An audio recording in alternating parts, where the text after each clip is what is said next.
Our scripture today is found in Matthew chapter 5 and following.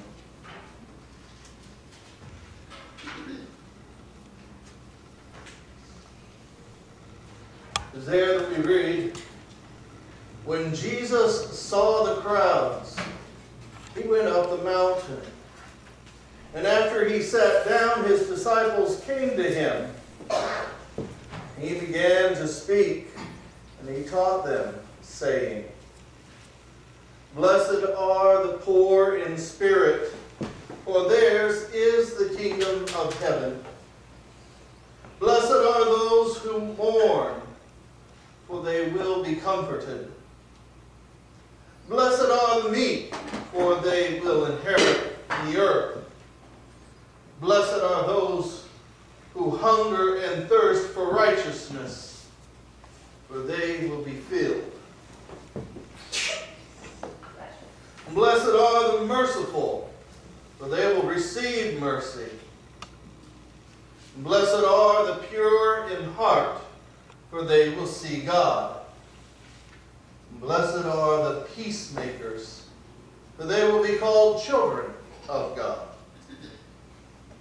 Blessed are those who are persecuted for righteousness' sake, for theirs is the kingdom of heaven.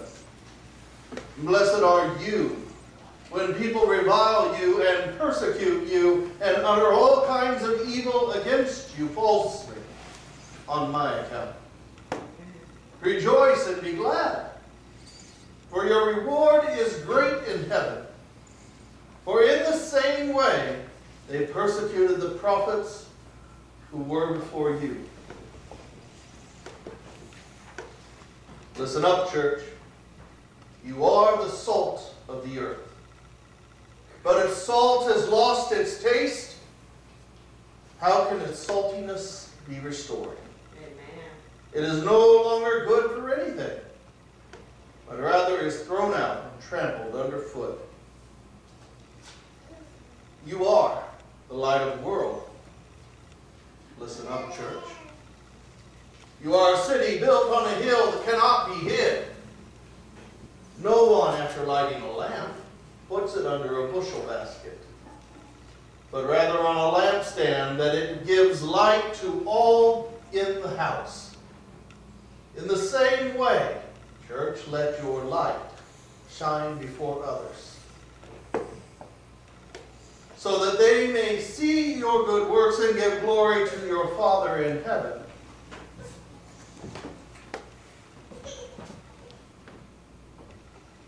This one's a tough one, church. Do not think that I have come to abolish the law or the prophets. For I have come not to abolish it, but to fulfill it. For truly I tell you, until heaven and earth pass away, not one letter, not one stroke of a letter will pass from the law until it is all accomplished. Therefore, whoever breaks one of the least of the commandments and teaches others to do the same, they'll be called least in the kingdom of heaven. Whoever does them and teaches them will be called great in the kingdom of heaven. For I tell you, unless your righteousness exceeds that of the scribes and the Pharisees, you will never enter the kingdom of heaven. You have heard that it was said to those of ancient times, 'You shall not murder, and whoever murders should be liable to judgment.' But this is what I say to you, that if you are angry with a brother or sister, you will be liable to judgment. And if you insult a brother or sister, you will be liable to the council. And if you say, 'You fool,' you'll be liable to the hell of fire. So when you're offering your gift at the altar, if you remember that your brother or sister has something against you, go first and reconcile yourself to your brother or sister. Then come and offer your gift. Come to terms quickly with your accuser while you are on the way to the court with them. Or your accuser may hand you over to the judge, and the judge to the guard, and you will be thrown into prison. Truly I tell you, you will never get out until you have paid what you owe. You have heard that it was said, you shall not commit adultery. But this is what I say to you. Anyone who looks at a woman with lust has already committed adultery. If your right eye causes you to sin, tear it out, throw it away. It's better for you to lose one of your members than for your whole body to be thrown into hell. If your right hand causes you to sin, cut it off, throw it away. It's better for you to lose one of your members than for your whole body to be going into hell. It's also said, whoever divorces his wife, let him give her a certificate of divorce.